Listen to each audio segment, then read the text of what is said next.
Labas, šiandien keliauju Klaipėda Pagėgiai Klaipėda ir seksiu Mažosios Lietuvos istoriją, kurią suorganizavo Pagėgių kultūros ir verslo centras. Ačiū jai už šią ekskursiją. Keliausime pramoginiu traukiniu Klaipėda Pagėgiai Klaipėda ir laukiam maisto degustacijos, muziejų aplankymas, įsimintinų vietų aplankymas. Kelionė prasidėjo nuo Klaipėdos geležinkelio stoties. Iš šio pramoginių traukinių mes išvykome į Pagėgius. Važiavome istoriniais bėgiais, kuriais traukiniai pradėjo kursuoti dar 1875 metais. Traukiniu vykome pro Priekulę, Vilkyčius, Kukorus, Šilutę ir Stoniškius.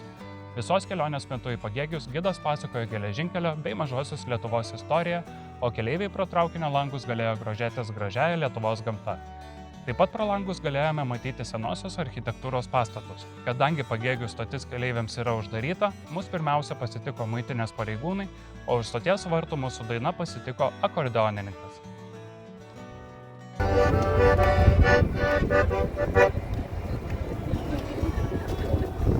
Gal kažką ir prajuokinom? Po trumpos pertraukos mūsų skirstė į grupės ir ekskursija prasidėjo.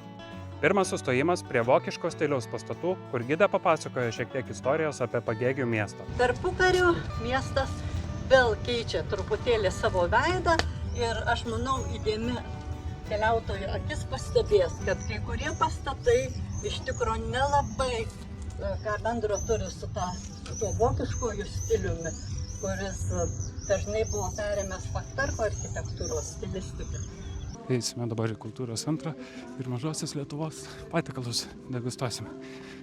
Na, bus įdomu paragauti, nes manau, kad nesu ragavęs jų. Pakeliui į kultūros centrą praėjome pro Pagėgių įžymių žmonių memorialinę sieną, kurių portretai buvo nupiešti grafičio dažais. Prie kiekvieno paveikslo yra QR kodas, kurį galima nuskenuoti ir sužinoti daugiau apie pavaizduotą asmenį. Deja, dėl įtempto grafiko pats negalėjau paskaityti, bet tikrai rekomenduoju patiems skirti laiko ir sužinoti daugiau apie šios žmones.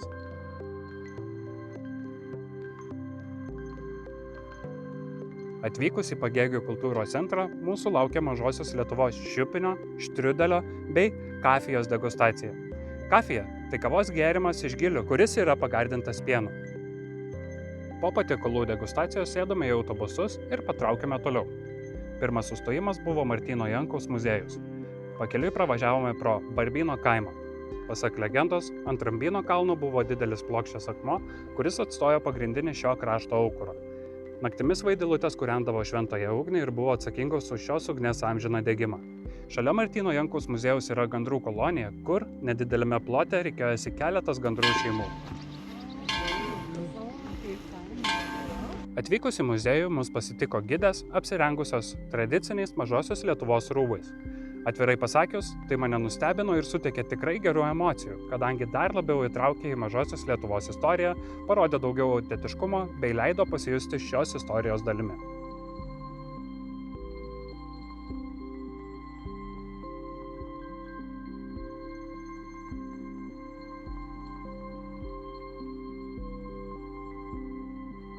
Labą dieną, sveiki atvykę į Mažąją Lietuvą, į Bitėnus, tai Mažosios Lietuvos spaudos lopšį.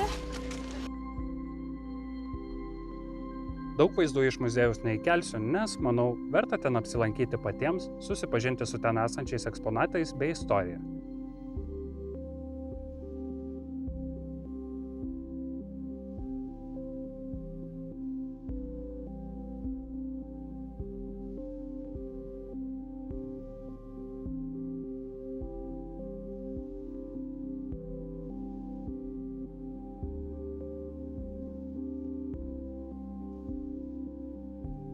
Šiame muziejuje taip pat eksponuojama didžiausia knyga Lietuvoje.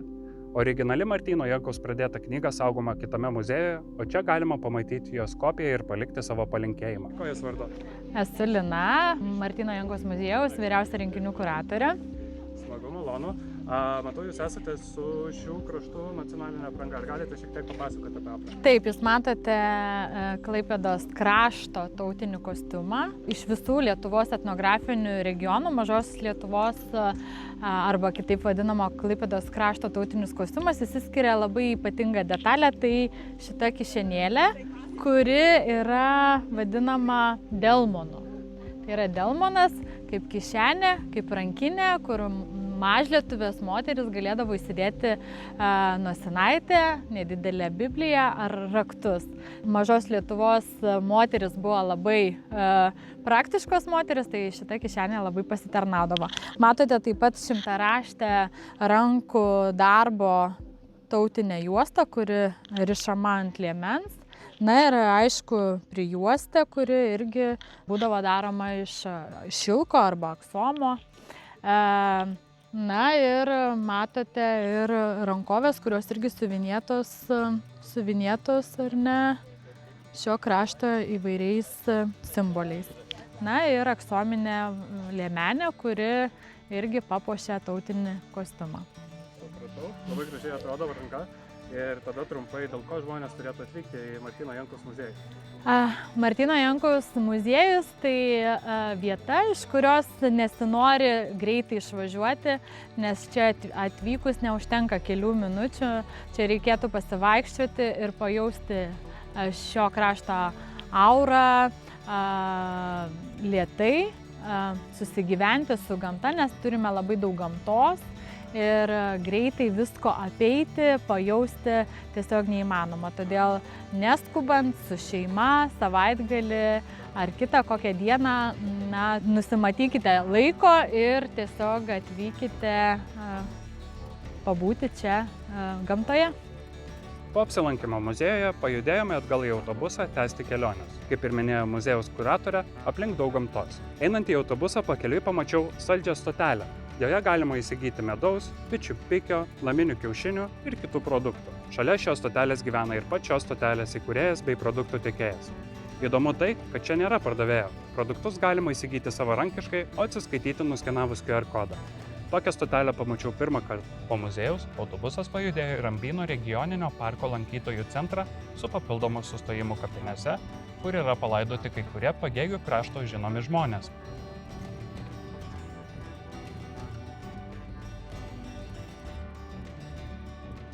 Čia įdomu, kokie ženklai. Lietuviškos raštės pradininkas Martynas Mažvydas. Jau namuose išsiaiškinau, kad tie ženklai žymi gimimo bei mirties metus. O, koks paminklas. Turbūt labiau čia yra memorialinis. Jo. Čia bus memorialinis. Iš užrašų matau. Vokiečių ir lietuvių kalbomis. Šiose kapinėse yra perlaidotas Martynas Jankus, taip pat yra memorialinė atminimo lenta skirta Tilžės akto signatarams.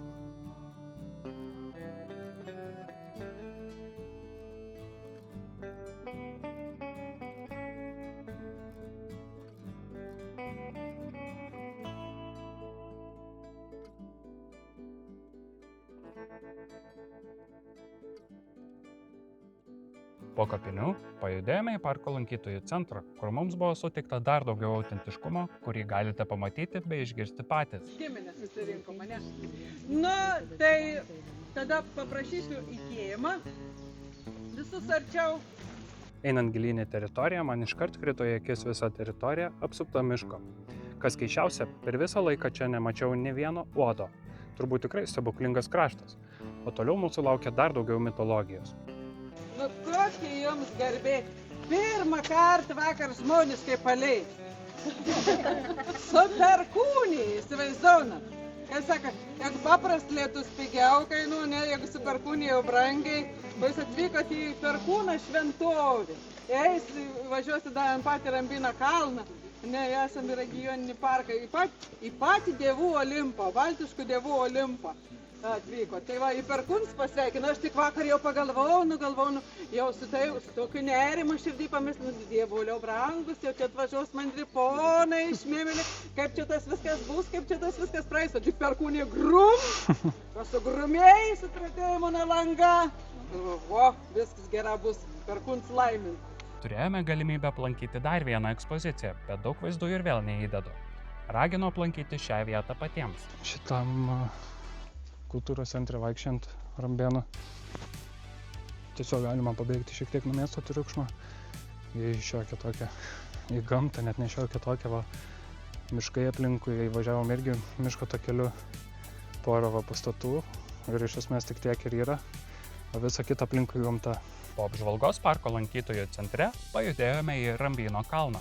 Atvykęs nežinojau, kas laukia. Galvojau, kad tai bus trumpas sustojimas, bet jis buvo turbūt ilgiausias tą dieną. Sekantis stojimas mūsų vienos dienos kelioniai, ekskursijai. Eisim, pasižiūrėsim. Pirmą kartą iš tikrųjų, bet man iš karto patinka šitą kelrodę, kur pažymėta taip gražiai. Tiesiog.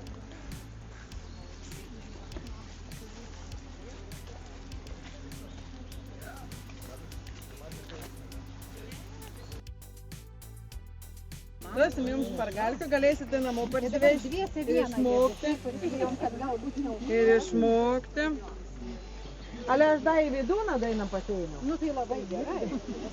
Aukšti kalnai lygios rankas, augalai bus medžiai, rozensilber, dai, augalai bus medžiai, balti žiedai, jūgas, net šakytės linksta, rozensilber, dai, net šakytės linksta, po šių šakų žyčių vaikščioja mergytė.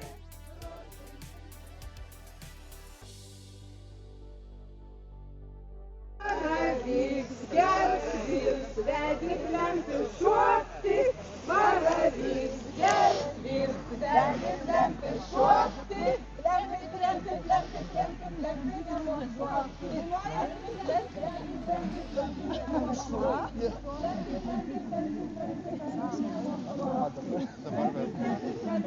Pilna daina truko ilgai, todėl įdėjau tik dalį, taip pat ir su šokiu. Beje, dainos bei šokis tradiciniai Mažojoje Lietuvoje. Ant kalno taip pat yra akmenys, simbolizuojantis prūsų ir baltų dievų trejybę. Centrinis akmuo skirtas Perkūnui, griaustinio dievui. Su juo siejama Rambyno legenda, pasakojanti, kad Perkūnas ant kalno užritino alkakmenį ir po jo paslėpė turtus. Kairėje esantis akmuo simbolizuoja Patrimpą, pavasario, vaisingumo ir gyvybės dievą. Senovėje žmonės tikėjo, kad jis neša derlių, gerovę ir palaimą šeimai. Dešinėje stovi Pikulo arba Pikuolio akmuo. Šis dievas prūsų mitologijoje buvo siejamas su požemio pasauliu, mirtimi ir tamsa. Šalia akmenų taip pat yra metalinis indas, skirtas šventajai ugniai uždegti, bei dar vienas legendomis apipintas akmuo. Taigi šitas akmuo yra istorinis iš tikrųjų. Legendos pasakoja, kad gali būti, kad jis yra atskilęs arba atskeltas nuo to didžiojo akmens, kurį Rambynas kažkada padėjo ant Rambyno kalno. Kadangi norėjau nufilmuoti kiek įmanoma daugiau, nuėjau tolėliau, iš kur atsiveria vaizdas į Kaliningradą. Ten atvykus, žiūrint į kitą Nemuno krantą, kairėje pusėje galima įžiūrėti didelį raudonų plytų pastatą. Jis yra Kaliningrade. Tai buvusi Ragainės pilis. Ragainė buvo svarbus lietuvybės ir knygnešystės centras. Čia buvo spausdinami lietuviški laikraščiai bei knygos.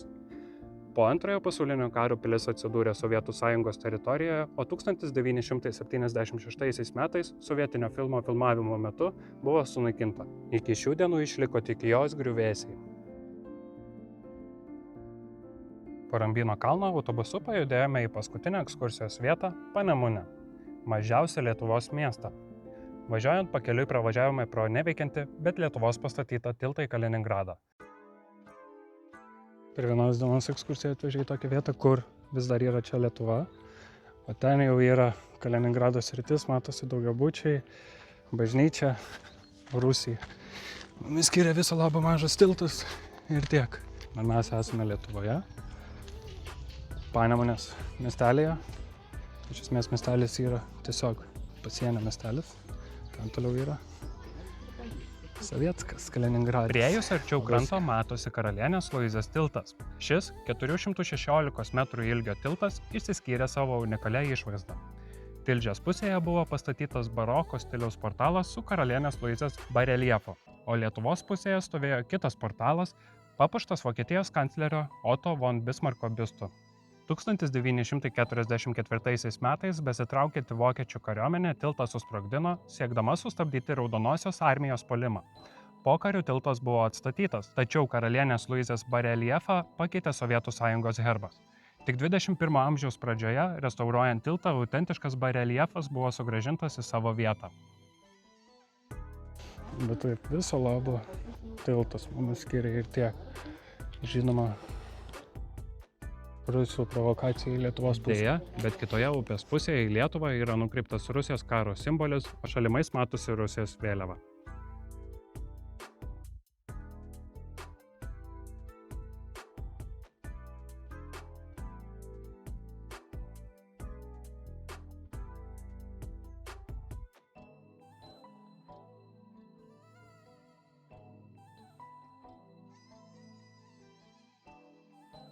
Kelionė jau į pabaigą, grįžom atgal į Pagėgių geležinkelio stotį, kuri šiaip yra uždaryta, todėl įeiti mes negalime į ten. Bet greitai lipsime į traukinį ir važiuosime atgal į Klaipėdą. Sėdžiu ant kalnelio sau dainuodamas, mielas tas kraštelis, o tai Lietuva. Mielas tas kraštelis, o tai Lietuva. Bestovys bernelis ten po ąžuolu, susimąstęs dairos tik, kaip su skausmu. Susimąstęs dairos tik, kaip su skausmu. Rieda ašarėlės jam per veidelius, leidžiasi saulelė sveikint kalnelius. Leidžiasi saulelė sveikint kalnelius. Kaip seniai šalelė nemačiau tavęs, o tėvynė laukia taip, ji lauk manęs. O tėvynė laukia taip, ji lauk manęs. O nedainuoji, miel pasiklausyk, ak tėvynė žodį tu, kariai mergyk.